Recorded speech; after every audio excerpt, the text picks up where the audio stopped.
আমি এখানে বলে যাচ্ছি, ঢোলা থানার আইসি তো দূরের কথা, এখানে দাঁড়িয়ে পুলিশ, ঢোলা থানার আইসির মাধ্যমে পুলিশ মন্ত্রীকে বলছি, কালকে আমার প্রোগ্রাম কোথায় হবে? দেগঙ্গাতে। ওদের যদি ক্ষমতা থাকে বন্ধ করে দেখাতে বলো, যাও।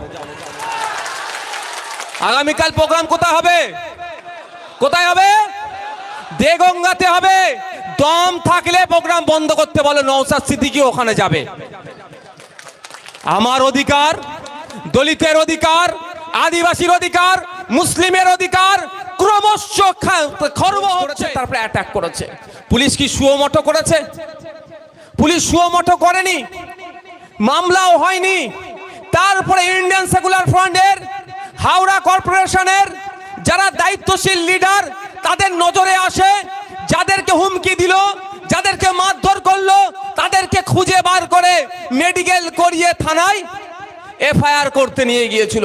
এফআইআর এর ভিত্তিতে অ্যারেস্ট হয়েছে। কিন্তু মমতা ব্যানার্জির পুলিশের গোসা হয়েছে।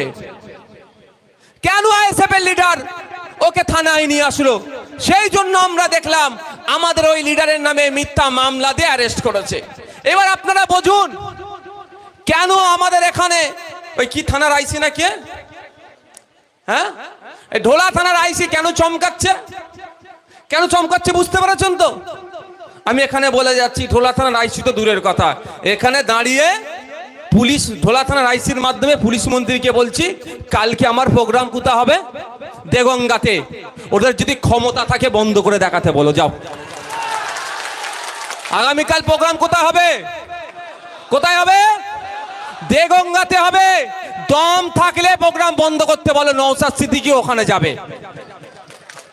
আমার অধিকার, দলিতের অধিকার, আদিবাসীর অধিকার, মুসলিমের অধিকার ক্রমশ খর্ব হচ্ছে।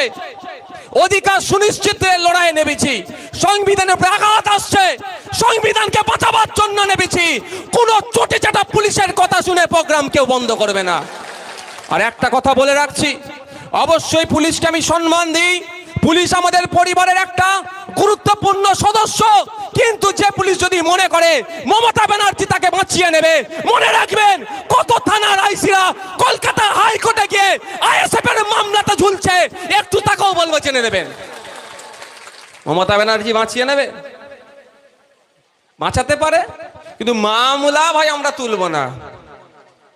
আজ নয় কাল কি করবে, একটু ঢিলে করাচ্ছে, করুক।